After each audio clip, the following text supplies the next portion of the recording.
अखिलेश यादव के धुरंधरों ने हिलाई देश की सियासत, टूट पड़ी बीजेपी पर बड़ी आफत। डिम्पल यादव से लेकर इकरा हसन ने दिखाए तेवर, उतर गया नेताओं का सारा फीवर।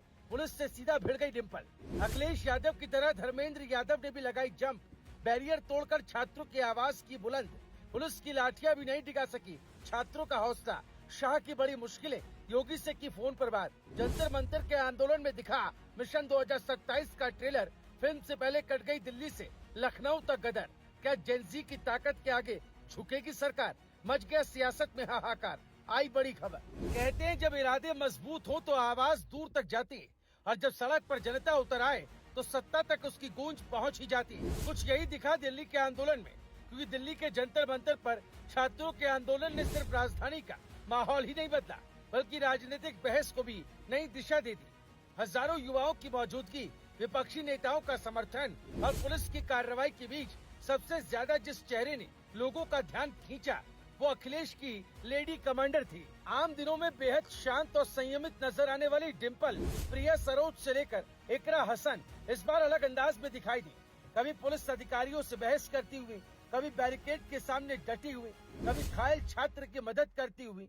सोशल मीडिया पर वायरल हुए इन वीडियो ने पूरे घटनाक्रम को और ज्यादा चर्चा में ला दिया। सिर्फ यही नहीं, समर्थकों ने इसे संवेदनशील नेतृत्व की तस्वीर बताया, तो राजनीतिक जानकारों ने इसे समाजवादी पार्टी की बदलती रणनीति से जोड़कर देखना शुरू कर दिया। यहाँ तक कि धर्मेंद्र यादव का बैरिकेड तोड़कर आगे बढ़ना मिशन 2027 का ट्रेलर साबित हो रहा है। यह हैरानी की बात नहीं, सच है, जिसके बारे में सब आपको इस वीडियो में बताते हैं। दरअसल संसद से जंतर मंतर तक निकले विपक्षी मार्च के दौरान पुलिस ने कई जगह बैरिकेड लगाकर प्रदर्शनकारियों को रोकने की कोशिश की। इसी दौरान डिम्पल यादव लगातार सबसे आगे दिखाई देती रहीं।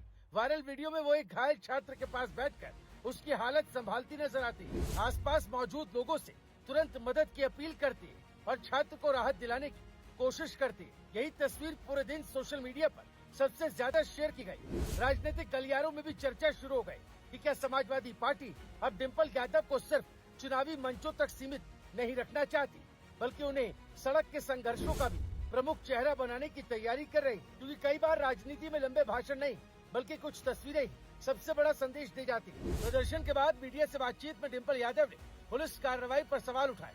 उन्होंने आरोप लगाया कि अपने भविष्य की मांग कर रहे छात्रों पर जरूरत से ज्यादा बल प्रयोग किया गया। उन्होंने इसे लोकतांत्रिक मूल्यों के खिलाफ बताते हुए शिक्षा मंत्री धर्मेंद्र प्रधान से इस्तीफे की मांग की। इस प्रदर्शन में उनके साथ इकरा हसन, प्रिया सरोज, धर्मेंद्र यादव, जियाउर रहमान बर्क समेत समाजवादी पार्टी के कई सांसद मौजूद रहे।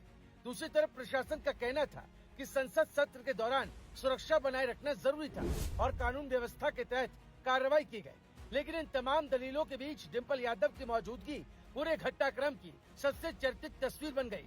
यही वजह है कि पूरे दिन सोशल मीडिया से लेकर राजनीतिक गलियारों तक उनकी भूमिका पर चर्चा होती रही। इसी बीच आंदोलन को लेकर एक और अहम घटनाक्रम सामने आया। सीजेपी की ओर से दावा किया गया कि सरकार ने बातचीत के लिए बुलाया है। वहीं केंद्रीय मंत्री जेपी नड्डा ने कहा कि प्रदर्शनकारियों की ओर से बातचीत का प्रस्ताव आया था। सीजेपी प्रवक्ता सौरभ दास ने जेपी नड्डा से मुलाकात की तस्वीर साझा करते हुए कहा कि छात्रों की मांगों पर चर्चा का आश्वासन मिला है। खुद जेपी नड्डा ने भी मुलाकात की पुष्टि करते हुए प्रदर्शन समाप्त करने की अपील की। हालांकि प्रदर्शनकारी छात्रों का कहना है कि उनकी मुख्य मांगों पर ठोस फैसला होने तक उनका आंदोलन जारी रहेगा। अब इस पूरे घटनाक्रम के बाद सबसे बड़ा सवाल सिर्फ छात्रों के आंदोलन का नहीं रह गया।